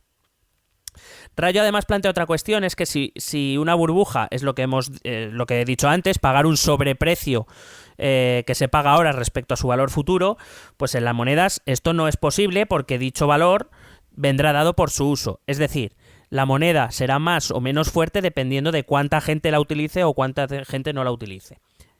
Pero claro, hay dos cuestiones a tener en cuenta con el Bitcoin. El primero es que habría que ver qué parte de dicha demanda de bitcoins es especulativa, y a día de hoy todos los artículos que yo he podido leer, a los que he tenido acceso, y no han sido pocos, dice que ahora mismo la mayor parte de transacciones son de carácter especulativo o de carácter acumulativo. Es decir, yo ahora compro bitcoins esperando que en un tiempo se aumente su valor y por tanto yo pueda venderlos y forrarme, lo que viene siendo. Yo es que eso es lo que entiendo que está ocurriendo ahora, y es por lo que se han cargado su utilidad como moneda, que no es que yo me fiase, ¿vale? No, yo no tengo cartera, nadie, si alguien quería donarme, que me avise para que me cree una. Uh-huh. Pero que yo lo veo como lo que dices, o sea, el problema es que si todo el mundo lo está utilizando para generar un valor o sea, refugio, ¿no? Primero, refugio para salvar dinero, o especulativo para vender a futuro porque creo que va a valer más, pues entonces no es una moneda, porque va a cambiar mucho de valor relativo, ¿no? Y no voy a poder utilizarlo para comprar el pan. Claro, la cuestión de esto, y en esto tiene razón Rayo, es que en cualquier caso habrá que esperar al futuro a ver si estos inversores tienen razón o no la tienen. Es decir, si realmente ese valor tan sideral que ha alcanzado en las últimas semanas realmente será así, porque el Bitcoin se convertirá en una moneda de uso corriente a nivel mundial y por tanto es probable que alcance esos precios, teniendo en cuenta que al ser una masa monetaria fija, cuanto más se utilice, mayor será su precio. Pero claro, la cuestión de la demanda tendrá mucho que ver con esa intervención especulativa de la que decimos. Y en ningún caso... Perdón, dime. Sí, no, yo creo que hay un efecto también autorregulador que yo creo que ha hecho que baje o que se vaya a controlar. O sea, que tendrá... El mercado tiene que tener de Bitcoin me refiero, tiene que tener un cierto valor autorregulador, porque hemos hablado antes no solo de que hay que generar los Bitcoins, supongamos que estuviesen todos generados, pero luego tienes la parte de las comisiones, que como no hay ningún banco ni ningún estado que le ponga un impuesto específico, solo es la empresa la que le pone el valor que quiere, ¿no? El minero le pone una comisión que quiere, aunque sea en plan subasta. Entonces, cuando hay muchas transferencias, que es lo típico de valor especulativo para compra y venta en corto, ¿no? Para ganar dinero en ventas muy cortas, sube tanto el valor de la transacción que te resta mucho beneficio. Y cuando se normaliza el precio, también bajará el valor de las comisiones de transferencia y será más fácil trabajar con ello. Entonces, es como que yo creo que esa parte de las comisiones también le pone un freno, a pesar de que parece que es un aprovechamiento de los que controlan el sistema, porque básicamente lo controlan porque son la gente que tiene dinero para invertir millones en servidores para hacer este trabajo, pero que creo que permite esa cierta regulación, es decir, que los que ahora mismo controlan el cotarro no les interesa tampoco que se convierta en un bien exclusivamente especulativo, porque sí, van a ganar mucho las comisiones, pero luego desaparece. Y si luego la gente no continúa utilizándolo, la utilidad de esta gente y de esta gente que se ha dedicado a montar estas infraestructuras de minado no va a valer para nada. Y entonces van a quedar habitaciones con servidores, salas de data centers, cogiendo polvo. Y además de todo eso, yo creo que es que esta criptomoneda, esta en concreto, Bitcoin, está pensada para un mundo que no existe. Quiero decir, crear esto y pensar que los estados no la van a regular y no van a meter mano ahí me parece bastante inocente. Nosotros, Raúl y yo, que Raúl ahora me lo confirme, estuvimos hablando una vez y teníamos una teoría un poquito conspiranoica, y era que los estados precisamente iban a favorecer la creación de una burbuja para hacerlo reventar. ¿No, Raúl? Bueno, es la única manera que tienen de controlar precisamente este. O sea, en vez de tasarlo, en vez de fiscalizarlo, cargárselo. Y la mejor forma de cargárselo es hacer que estalle como una burbuja. Bueno, ahora... Es que Raúl. Yo no soy un experto en economía, pero el problema que hay con las monedas, con las criptomonedas, es que, claro, hay que tener en cuenta que la moneda normal, ahora mismo, no está respaldada por ningún valor. O sea, antes estaba respaldada por el patrón oro y en función de eso los estados o los bancos centrales podían regular las monedas. ¿Qué pasa con las criptomonedas? Que es una moneda que es virtual, pero funciona como una moneda real, es decir, sin respaldo de ningún tipo. Y esto escapa al control de los bancos centrales. A ver, es cierto que las monedas, llamémosle normales, no tienen un respaldo, quiero decir, la masa monetaria de euros, no hay nada que lo respalde, pero digamos que sí que se reviste de esa seguridad, entre comillas, teniendo unos estados con unos impuestos detrás. Como hemos visto, en épocas de crisis los estados responderán con sus propios impuestos y en el caso de la Unión Europea, por ejemplo, con la ayuda entre países con los fondos de emergencia. El problema es que cuando hay un problema con el euro hay instituciones a las que recurrir. La pregunta es, si hay algún problema con los Bitcoin, ¿a quién se recurre? A nadie, ¿eh? Claro, esa es la cuestión. Claro, esa es la gran diferencia que tienen. Pero ¿cuál es la herramienta que tienen los estados para controlar las monedas virtuales? Las compras masivas. O simplemente la regulación, es decir, haciendo que el uso de esa moneda sea, digamos, tenga menos ventajas que el uso de la moneda tradicional. Y eso lo hacen a través de regulación, principalmente a base de impuestos, pero no solo. Y ahora veremos cómo algunos estados están reaccionando. Es decir, no necesitan gastarse dinero comprando masivamente bitcoins para hacer estallar la burbuja. Porque en realidad, vuelvo a repetir, 100% seguro tampoco sabemos si es una burbuja. Sí, pero simplemente lo primero que están haciendo, por lo menos, y veremos si funciona, que yo creo que a priori debería funcionar y está funcionando, es desincentivar el uso de Bitcoin. Es decir, simplemente presentar esta moneda o esta criptomoneda como algo que representa desventajas respecto al euro, el dólar, el yen, etcétera. Porque, quiero decir, el usuario va a utilizar el medio que más ventajas le proporcione. De todas maneras, el trabajo de los economistas a mí me parece fantástico porque ya vendrá el futuro y me dará la razón o no. O sea, luego todo te lo leen a pasado. Digo, qué valiente eres, tío. No, yo no soy economista. No, ya lo sé, por eso no te lo he dicho así. Algo entiendo, pero yo sí estoy diciendo que a mí me parece que tiene toda la apariencia de burbuja. Es lo que te decía antes, ¿no? Que no, si el Bitcoin falla, si en el Bitcoin ocurren crisis monetarias, al fin y al cabo es un ejercicio de pura fe. Sí. Y el ser humano, la fe ha movido al ser humano desde luego en muchísimas ocasiones y no siempre para bien. Pero con el dinero no. O sea, no sé si me explico. Con el dinero... Perfectamente. La fe fe y dinero no suelen ir demasiado juntas. Y ese va a ser la cuestión. Por eso digo que los estados lo primero que harán será intentar desincentivar. Y ahora veréis que ya ha ocurrido. Porque como bien decía Sergio, el Bitcoin alcanzó un precio de $19.000 y en muy poco tiempo bajó ya a 10.000, que está en su valor actual. Y todo esto, o sea, ese bajón de precio tan terrible, se ha debido principalmente, aunque no solo, a la actuación que ha empezado a hacer Corea del Sur. Vale. Que tampoco es que estemos hablando de Estados Unidos o de la Unión Europea, estamos hablando de Corea del Sur. Porque Corea del Sur sí la ha regulado este tipo de moneda. Corea del Sur ha anunciado que la va a prohibir. Directamente. Claro. Claro. La mala, ¿no? Estamos hablando. Sí, Corea la aburrida. Claro, Corea la que no tiene chicha. Claro. La del hombre cobete. No, ese no. De hecho, ya hay varios países que la han prohibido. Por ejemplo, Ecuador, Islandia, Bolivia. varios países del sudeste asiático, que recuerdo que es donde están los grupos organizados, donde se cree que de la minería, que es donde se están quedando, varios países de esos países, Vietnam, ya han prohibido el Bitcoin. Pero, una cosa, Ecuador lo ha prohibido solo por molestar a Assange, que seguro que le gusta mucho el Bitcoin. A ver si se va, que ya huele a cerrado el hombre. Sí, hombre, hablando de Assange, ¿qué le habrá parecido sacar los mensajes de Puigdemont? ¿Está en contra o a favor? Está ahí en una tierra de nadie. Ahora mismo le dará igual, porque como hace tiempo que no tuitea, supongo que ya habrán dejado de pagarle. Eso es.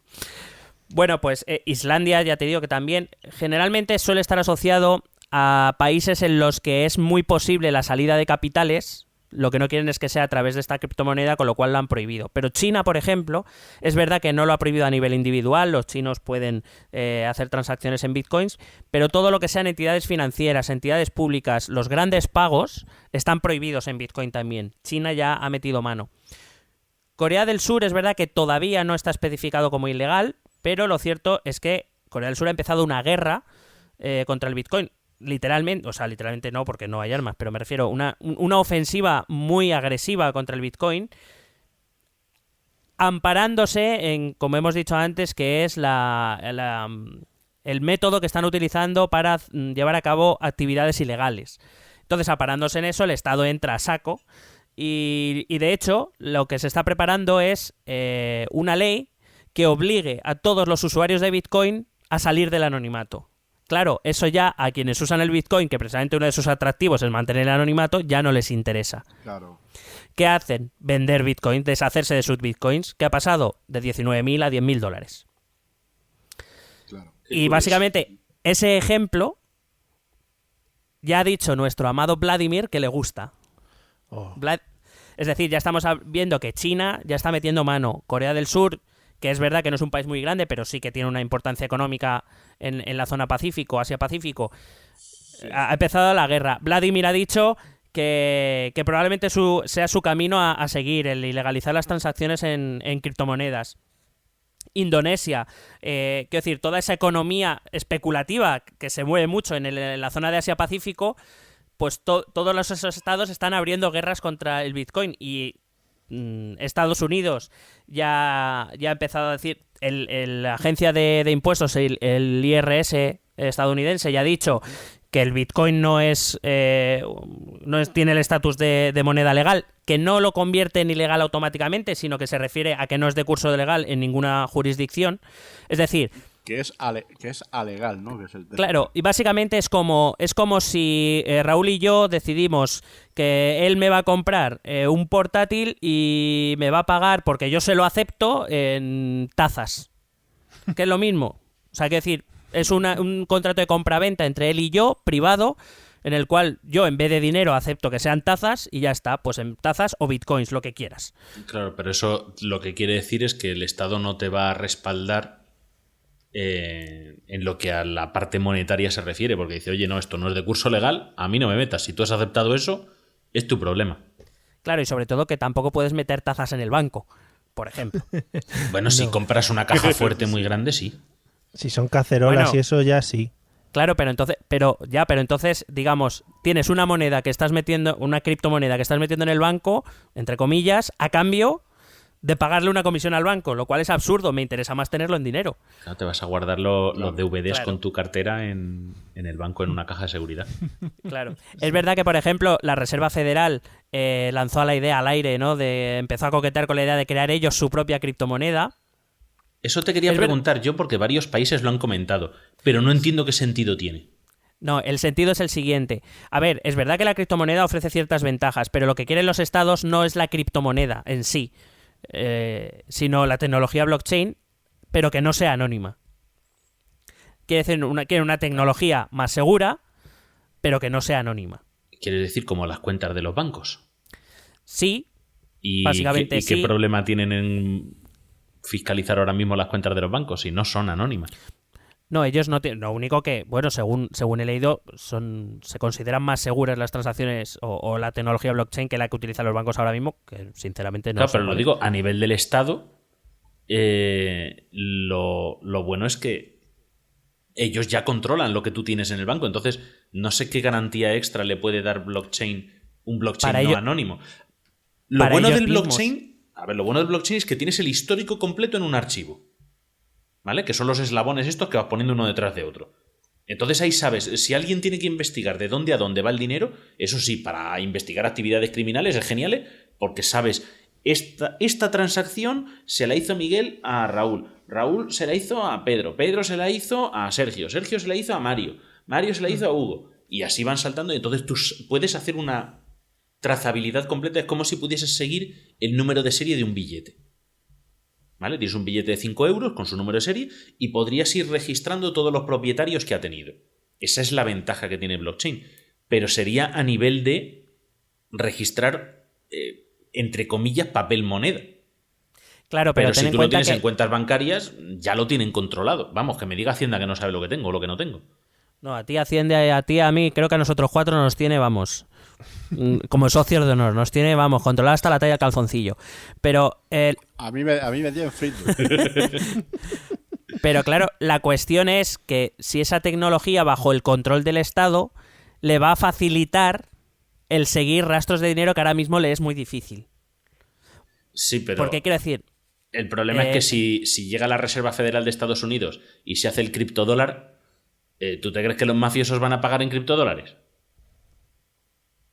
Pues no lo sé, no soy mafioso, no te puedo decir. No sé, bueno, son... pero a ver, no nos pongamos en los mafiosos, pero si veamos, por ejemplo, aquí veamos al Urdangarín de turno. Que sí, eso sí que se llevaban billetes de 500. Sí, realmente a lo mejor el fraude o el tema de corrupción sí lo puedes reducir bastante. Tendrías que sobornar a todo el mundo en trajes y jaguars y confeti. Claro, pero esos jaguars los tendrías que pagar en bitcoins, en criptodólares, claro. Con lo cual... Pero lo que me refiero es, claro, si a la tecnología del Bitcoin le quitas el anonimato, o sea, si ya tienen mucho control, si no hace, quiero decir, por necesitarlo no lo necesitan. Pero sabiendo que eso es una tecnología atractiva que, aunque el Bitcoin fracase, alguien cogerá el relevo, eso es así, pues lo que quieren es ponerlo bajo su control, básicamente. Es decir, para que lo utilicen otros, lo utilizamos nosotros. Luego hay yo le veo un problema a eso también, sobre todo para la gente más conspiranoica. Si el gobierno controla todo el blockchain, el gobierno controla más del 51% del blockchain y lo puede cambiar cuando le dé la gana. El gobierno, el Estado me refiero, mejor dicho. Tú imagínate un Estado totalitario, ¿no? O que no esté, que esté ahí con un pie a cada lado, podría cambiar las reglas del juego cuando quisiese. Pues podría ser, sí. Porque claro, la gracia del blockchain de Bitcoin, si se logra mantener la suficiente dispersión de la base de datos, es que no la puedes engañar a esa base de datos, a no ser que alguien consiga hacerse con más de la mitad de las copias. Pero si alguien intenta hacerse con copias, otro que no le interese puede levantar más copias para contrarrestar. Pero por otro lado, si por ejemplo la Reserva Federal sacase este criptodólar controlado por ellos, con ese 51%, estaría claro que los cambios que se produzcan ya sabemos quiénes lo va a hacer. O sea, no hay más opción de que lo hagan. En principio, aparte, es una institución independiente. Quiero decir que, y si se produjese algo de ese tipo, sabemos quiénes son, porque son los que tienen el 51% del blockchain. Sí, no, con lo cual, has sido tú, pero ¿y qué? Y a ver, ¿cómo te lo demuestro? No sé si me explico, porque la copia la tienen ellos, tú no tienes otra copia. Entonces, ¿cómo demuestra? Esto es como en 1984. Es el instituto este de la historia, ¿no? Reescribimos la historia. Entonces, llegan ellos, modifican el blockchain, han reescrito la historia y... demuéstrame tú que no es así, porque he borrado todo el rastro de la historia anterior, no queda nada. Bueno, yo creo que en cualquier caso estamos al principio de algo que no va a llegar ni hoy ni mañana ni en 5 o 10 años. Que, quiero decir, por ejemplo, en la Unión Europea, que es de lo que me queda hablar, pues básicamente los ministros de finanzas están diciendo que es una tecnología interesante, que hay que ver por dónde se puede utilizar y cómo se puede utilizar en favor de los estados, evidentemente. Pero es algo que no va a ocurrir de hoy para mañana. Eso está claro. Entonces, pues habrá que ver en qué método se implementa, si es que al final se implementa, que habrá que ver. Aquí en Europa, ya también los ministros de finanzas han dejado caer que el Bitcoin está asociado o lo van a asociar directamente al lavado de dinero negro o a las actividades ilegales, con lo cual, digamos, se autoconcede la potestad de intervenir. Han anunciado ya varias intervenciones, van a imponer regulación, por ejemplo, una de las cosas que preocupa aquí en la Unión Europea es ese efecto que tiene sobre el inversor. Es decir, aquí sabemos lo que le pasa al pequeño inversor cuando algo se convierte en un valor especulativo, que es lo que le acaba pasando. Al fin y al cabo, quien lo paga es el pequeño inversor, sobre todo. Siempre. Y entonces, claro, toda esa regulación entiende que ya le restará atractivo a la criptomoneda. Han anunciado, como te digo, también Europa ha anunciado que le gusta la tecnología blockchain, que no le gusta el anonimato que cobija actividades ilegales. Pero bueno, claro, si le quitas el anonimato, le estás quitando gran parte de la esencia al Bitcoin, con lo cual, pues menos anonimato, pues más trazabilidad, no trazabilidad de las transacciones en sí, sino quién está detrás de, que es al fin y al cabo lo que interesa. Sí, vamos, que simplemente quitando eso estás quitándote a la competencia, ¿no? Del mercado monetario. Claro, básicamente lo que van a hacer, como te digo, por lo menos las intenciones que estoy viendo en todos los países, Australia, Canadá también están hablando de lo mismo, es desincentivar su uso, es decir, poniendo obstáculos de regulación y de legislación a esta criptomoneda para que al fin y al cabo al consumidor, al potencial consumidor de Bitcoin o usuario de Bitcoin le resulte más ventajoso utilizar la moneda tradicional que el Bitcoin. Tan sencillo como eso de momento. Supongo que en el momento de necesidad, pues lo que decís, crear una burbuja, pues podrían hacerlo. Pero creo que en principio, y ya te digo, con el caso de Corea del Sur se ha visto que el Bitcoin es muy débil en eso. En cuanto se le ha atacado, cuando simplemente se ha anunciado la intención de legislar para que no pueda ser posible hacer transacciones anónimas a través de Bitcoin en el país, ha habido una desbandada en el país y ha hecho, pues eso, le ha bajado de 19.000 a $10.000 en nada de tiempo. O sea, un par de semanas. Claro, por lo que digo que entonces Bitcoin ha demostrado su debilidad de momento contra los estados. Sí, pero sí, totalmente, sí. Y ya está, yo por mí, vamos, si queréis sigo hablando, pero suficiente, ¿no? Si queréis sigo hablando de otro tema, ¿no? Que aunque no tenga nada que ver. Claro. Bueno, pues no sé si tenéis algo más o queréis dar alguna conclusión. Sobre todo, lo que más me interesa a mí es que le digamos a nuestros oyentes respectivos si queremos seguir recibiendo donaciones en forma de Bitcoin. Yo prefiero jamones 5J. ¿Sí? Vale. Bueno, pues a nosotros las cervezas y ya nos juntamos. Perfecto. Yo voy a estudiar lo de las tazas. Lo de pagar en tazas, ¿no? Todo es mirarlo, hay tazas muy bonitas. Mr. Wonderful ha hecho un emporio ahí de vender tazas. Cuidado, como Amazon empieza a aceptar tazas como pago, cuidado. Nah, pero al final luego tienes que enviar por correos, eso implica que tiene que ampliarse la confianza en correos para luego tener Criptotazas. No, yo no lo veo. Luego se te acabará derramando el café por todas partes. Madre mía. Bueno, pues nada, yo ya digo, si no tenéis nada más que añadir, ya digo, como iniciado en la materia, que yo no tenía mucha idea de todo esto, sino más que cuñadismos que se escuchan por ahí, creo que me ha quedado bastante claro. Creo que me ha quedado, digamos que lo tenemos que mirar con una perspectiva de aquí al futuro. Y solo una última pregunta para que me respondáis. Al final, los que han hecho negocio o los que van a hacer negocio son los que compraron mucho Bitcoin al principio y lo puedan vender ahora, ¿no? Las ICOs son las que están haciendo negocio porque son los que están timando al pequeño inversor. Muy bonito. La palabra timar. Sí, bueno, eso es ahora el negocio, pero efectivamente quien apostó al principio por esto, pues compró bitcoins a unos céntimos y ahora cuestan miles. Sí, leí un artículo que decía que se refería a uno que consiguió bitcoins minando al principio cuando todavía era accesible y que nada, los dejó por ahí, cuando empezó a hacerse más difícil el tema, lo dejó, evidentemente porque no podía seguir, dejó los céntimos de bitcoin o lo que tuviera por ahí, lo dejó, se olvidó y cuando se volvió a acordar, pues resulta que es millonario ahora. Muy rico. Sí, claro. Yo conocí el caso de una persona que se metió, pues se debió meter por 2013 o 2014 a minar. Y se montó sus servidores, era un tío que pilotaba y se montó sus historias. Y un día llegó con los compañeros con las manos echadas a la cabeza porque le había llegado una factura de la luz que no compensaba los bitcoins que había minado. O sea, estamos hablando de que le pilló esto, pues hemos dicho que hubo, ¿no?, uno de los picos en 2013. Sí. Pues le debió pillar un pico de esos y dice, es que lo que he minado no me compensa lo que pago de luz.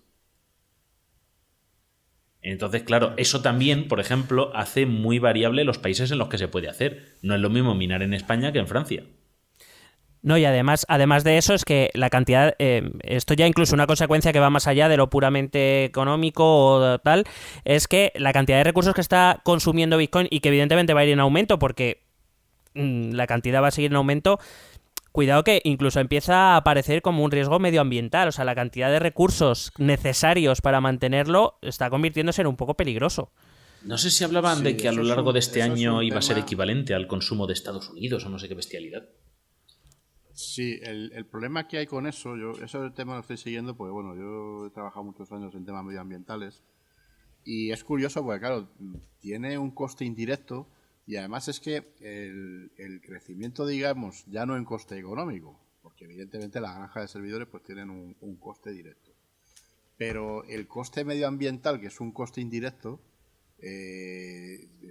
creen que va a ser de aquí a los próximos 2 años exponencial, es decir, que se va a duplicar prácticamente el consumo de energía. Luego piensa lo bien que le tiene que haber sentado a esta gente aquí voy a meter una cuña del último episodio nuestro, los parches para lo de los procesadores que se supone que bajan el rendimiento. Entonces tú tienes una granja de servidores que lo que quieres es potencia de procesado para ser el más rápido y minar más. Y resulta que salieron las vulnerabilidades estas Meltdown y Spectre y ahora te bajan el ritmo de los procesadores. Te va a consumir lo mismo, pero te va más despacio. Sí, leí el otro día que lo que se ha disparado son las ventas de tarjetas gráficas. Y gente que incluso se hace superordenadores con PlayStation. Joder. Sí. Pues claro, es que una tarjeta gráfica tiene una potencia brutal. Las tarjetas gráficas de toda la vida se han utilizado por su gran potencia para temas de descifrado. Cuando a los malos les pillan un ordenador y hay que descifrarlo porque no te da la contraseña, la potencia de descifrado se deriva a las tarjetas gráficas. Y te encuentras salas de descifrado que tienes torres porque tienen 7 tarjetas gráficas pinchadas. Y no están procesando gráficos, están tratando de descifrar datos. Pues en este caso, en vez de descifrar, están minando. Entonces sí, se ha subido el precio de las tarjetas gráficas, ha subido el precio en algunos sitios de la luz. Hubo un tipo en Rusia que quería utilizar el tema de minado para hacer calefacción para los pobres. O sea, quería montarte servidores en el suelo, o sea, hacerte suelo radiante, pero eran servidores debajo del suelo de tu casa para que te calentasen con el calor de los servidores. O sea, que yo el tema de poner mi PlayStation 3 antigua a minar ya como que no, ¿no? No vas a conseguir nada. La PSP. La PSP, ¿cómo lo veis? Y la Game Boy. La Game Boy vamos a poner. Madre mía. Bueno, pues nada, si os parece bien, yo creo que vamos despidiendo, ¿no? Pues sí. Datos de contacto. ¿Empecéis vosotros? Sí. Pues decir los vuestros, a nosotros nos da igual. Nosotros no hace falta ni que los metamos. Nosotros... No voy a ser que se encuentre la policía. Sí, efectivamente. Haz tú los honores, Raúl, que has estado un rato. La audiencia no lo ha notado, ¿vale? Porque como soy yo el que nunca calla. Pero Raúl se ha caído, no se ha hecho daño, está bien, está con nosotros. Pero, pues, que te oigan por lo menos, Raúl. Sí, bueno, pues nos podéis encontrar en Twitter, en @vitaciber, en Facebook, en facebook.com/bitácora de ciberseguridad, en el email de contacto ciberseguridad@avpodcast.net y también en Telegram. En el canal que tenemos y luego pues nada, en la web de avpodcast.net, en iTunes, en iVoox, pues buscáis Bitácora de Ciberseguridad y por ahí nos encontráis. Y esto también es política. Sí, Miguel, has visto, ahí hay dinero, tienen mail de empresa, o sea, mail de empresa ya. Nosotros funcionamos con AV-Dollars. Claro. Bueno, ahora con AV-Coins, correcto. Bueno, nosotros también, como esto surgió del grupo del Telegram, pues animamos a la gente a que se meta también en el grupo de Telegram. Como siempre digo, es t.me/etpolítica y desde cualquier plataforma, incluso desde la PSP se puede entrar. Y nos reímos un montón. Hombre, pues nada, oye, ha sido un placer. participar con vosotros. Sobre todo me he enterado un montón de todo este tema que me parece muy interesante. Estaba hasta hace poco mirando cursos para meterme en el tema del blockchain, porque he dicho, ahí hay pasta, ahí tengo que meter mano. Y con todo esto pues eso, me ha servido para animarme un poquito más, para conocer esta tecnología y sobre todo para informarme sobre el tema del Bitcoin. Y nosotros a saber que están ya regulando para que no sea interesante entrar. Hombre, el blockchain, yo hace ya muchos años, cuando empezó todo este tema, que el futuro yo creo que sigue siendo precisamente el del cifrado para temas bancarios. Sí. El BBVA, por ejemplo, está invirtiendo muchísimo Claro. dinero en este tema. Claro, es lo suyo. Pues nada, Miguel, ¿quiere decir algo de despedida? Que me ha encantado. Muy bonita experiencia que esperemos repetir pronto. Vale, Sí. igualmente, yo una experiencia muy preciosa y dentro de nada, pues en cualquier momento nos vemos. Han anunciado ahora mismo, por ejemplo, que las jornadas de podcasting de este año son en Madrid, o sea que nos podremos juntar este año en Madrid fácilmente. Perfecto. Hostia, voy a ver a Raúl y a Remember. Impresionante. Yo puedo decir una cosa, aprovechando A los RR. aprovechando que voy a salir en Esto también es política, yo quiero decir una palabra que es muy hibiri. O sea, no me podía Hombre. decir sin decir hibiri. A tope de Hibiri, A tope Que de hibiri. se utilizan muchísimo los Bitcoin en plan Hibiri, ¿eh? en plan Hibiri, claro. Tú por debajo siempre metes mucho Hibiris coin. Hibiri's coin. Bueno, pues nada, esperamos que a las dos audiencias les haya gustado también este episodio mezcla, crossover o como queráis llamarlo. Y por mi parte, hasta aquí hemos llegado. No sé si queréis decir adiós o lo que queráis y cortamos. Y si no le gusta, pues ya no le podemos hacer otra cosa. Me parece maravilloso para finalizar. Bueno, pues nada, nos vemos en el próximo episodio de Esto también es política y en el próximo episodio de Bitácora de Ciberseguridad, que seguro que estará peor que este, porque este ha quedado muy muy bien, pero bueno, por ahí andará. Hombre, le habría dado mucho gusto. No seas bromista, anda. No seas bromista. Hasta la próxima. Venga, hasta la próxima. Hasta la Besete. próxima.